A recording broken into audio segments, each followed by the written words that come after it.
And the monsoons are here. Just how good are they going to be?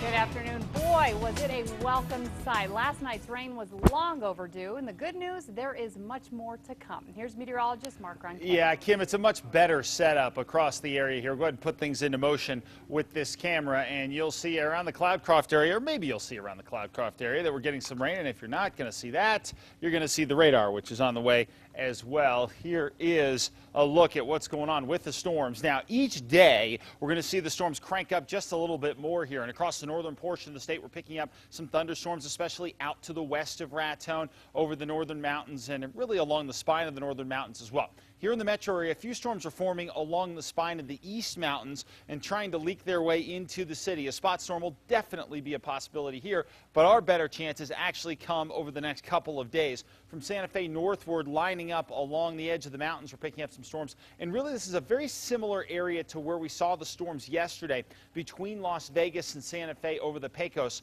where we continue to pick up some heavier rain in pockets. Meanwhile, farther off to the north around Cuesta, picking up some showers around the Grants area, back toward areas of Cibola County and down into Catron County, grabbing some showers as well. Around Silver City, we're doing very well for rain, or at least we were a little earlier. This is going to be a real bullseye area over the next couple of days to continue to pick up some beneficial storms out there. And around TRC and Sierra County, grabbing some showers, and across the Sacramento Mountains, grabbing some storms, whether it be from Cloudcroft, which we tried to show you, all the way up through the Ruidoso area as well. Now, this is really the kickoff to the monsoon flow pattern here. And what can we expect from this, and how does it really shape up? Well, it should be a pretty good setup. To this point, we've got about 2 inches of rain in the Albuquerque area, so that's not necessarily a great number. In fact, we just added some to this last night, so we're actually right on the 2-inch mark since January 1st. Now, we should be up over 2 inches, 2.5, 2.6 inches or so. So we're still a little bit behind, and we do need to make up some ground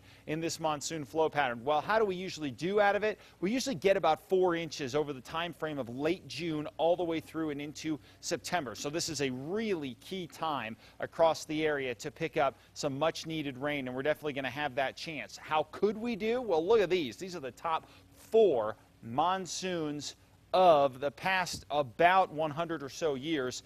And we did very well in 2006 when we got 9 inches. 1988 we got 9 inches. And the third most, 8.83 inches. How do we usually do going into an El Nino year? Now, that's sort of a coin flip. It's not necessarily good and it's not necessarily bad. So there's not a lot of evidence that shows that we're necessarily going to have a good or bad monsoon flow based on the fact that we're headed into El Nino. So that kind of gives you an idea where we are and where we might be headed in this whole deal. We did okay last night for storms, and I think we're going to see some more over the next couple of days. More details on that in your full forecast, Kim.